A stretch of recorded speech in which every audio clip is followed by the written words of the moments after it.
That mumbling person would be my daughter, Sophia. Sophia the Great. Okay, so this is the meditation I wrote 10 years ago today. Also labeled OPM 91, Originary Phenomenological Meditation. Alright, so picking it up, this is from the chapter on the saying of the sage. It's quite repetitive, and that's just the way that it is, because that's the process. You remember, these were originally not written with the intention of being published. They were written for the sake of writing every day. The poetic dwelling of the sage unfolds as the mediating role of the messenger. Sage stands as the one who bears the message of the gathering. Quote, "We're here too, the gods are present," and gathers together in this message. We see then why the ground beneath the sage is described as unstable, unpredictable, yet wide open. The openness of this region and the winding pattern of the path signify the mediating modality of the sage, who is less sure of herself, but remains open, steadfastly open. To remain steadfastly open is to let go of the ego, become located in the twofold play of being, non-being. As the mediator, the sage stands, wanders in the midst of appearance concealment, and with this dwelling appearing as the bearing of teachability, the holding out of the questioning stand, and his self receding into hiding. The sage, in bearing the message, bears the processual unfolding of being, and this is the link made by Lao Tzu when he identifies the sage's bearing as like the Tao. Quote, "Heaven is long enduring and earth continues long. The reason why heaven and earth are able to endure and continue thus long is because they do not live of or for themselves. This is how they are able to continue and endure." The Tao 171. The sage thus endures with and through the Tao, and her bearing is one who already is, not yet one who bears the gift of teachability and who receives the gift in hearing the other. The sage is the one who is held out in learning and lets learning happen, and in doing so is both reposed in a dignified calm and estranged from herself. Quote, "Therefore the sage puts his own person last and yet is found in the foremost place. He treats his person as if it were foreign to him, and yet that person is preserved. Is it not because he has no personal and private end that therefore such ends are realized?" That's from the Tao 172. Lao Tzu, as we saw, offers us insight into the location of the sage, and here we see why the mediating stand of the sage as a pointer, as one whose saying is invocative, an invocative invitation to partake in wisdom, conveys the twofold play as enduring in and with the other, appearing as the manifold of alterity. The estranged self, the stranger, the ineffable. Beings endure in the Tao, and the Tao endures with beings. To endure with Tao is to live for the other, not of or for oneself. To be estranged from the self this we have seen is the starting point of learning.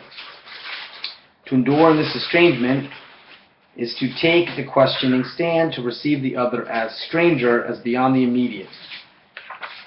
The one who receives the other is guided by hearing the message of something most strange. The sage receives that message from the gods, who bring the tidings of the divine. The sage endures in the twofold play of being's processual unfolding and her steadfast reception of being's appeal that is conveyed in the gathering directive of logos.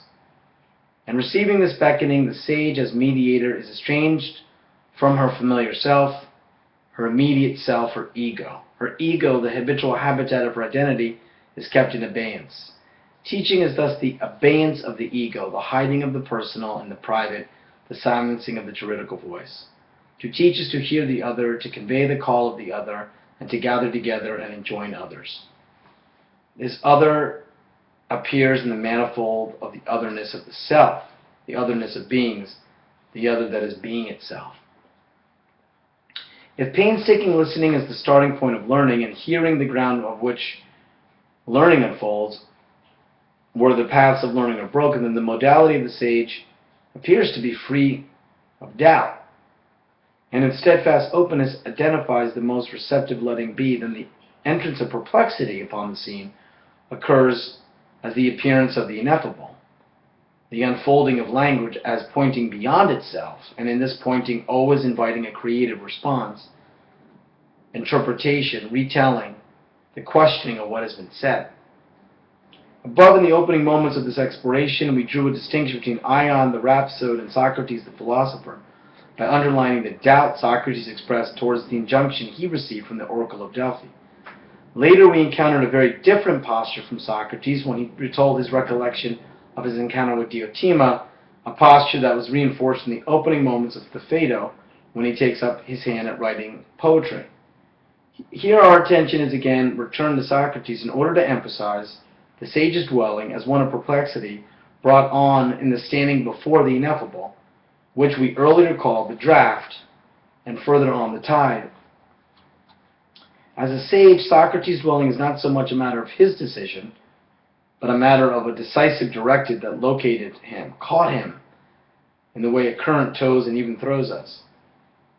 This dwelling is like a powerful tide that captures and compels to let go and let be. In letting go, we were released into learning, we've identified as a response to the beckoning and appeal to the other. What distinguishes Socrates from the rhapsode Ion, who merely recites what others have said, is his doubt that the injunction was specifically intended for him. Here we recognize that this doubt is the questioning stand that emerges in the humility of the sage, who recognizes that wisdom is not contained in their saying, but conveyed in what they say insofar as it evokes an estranging listening. Thus the poetic dwelling of the sage is one of utmost humility, the kind that only the authentic teacher can maintain as they recognize their role as the one who bears the gift of teachability and the appeal of language. Therefore, quote, therefore the sage puts his own person last, quote, for wisdom listen not to me but to the word, quote, instruction goes only so far as showing the road and direction, unquote. So, in reading this, again, because I read it once already and I got shut off by Google, YouTube, my first set of commentaries are now, I'm not even going to rehearse it and say what I said, because I realize in reading this again, if I'm listening to what I've written here, the key to this project of writing, and I do believe and certainly do recall, is the sense in which the writing, if it's phenomenological, in a certain sense is being directed not by me, so I don't really have control over it. And that sounds odd and that sounds strange, but that's what it entailed. And that's why at certain times it sounds very repetitive, and at other times it sounds like it's very probing. I kind of went with wherever I was, and I just, put myself in this position that I was documenting. That's the whole point. This isn't a documentation of something that I'm, that's outside of me. Rather, it's an attempt to account for the flow that is moving through me. That's why I use these images of the flow of the tide and of the current.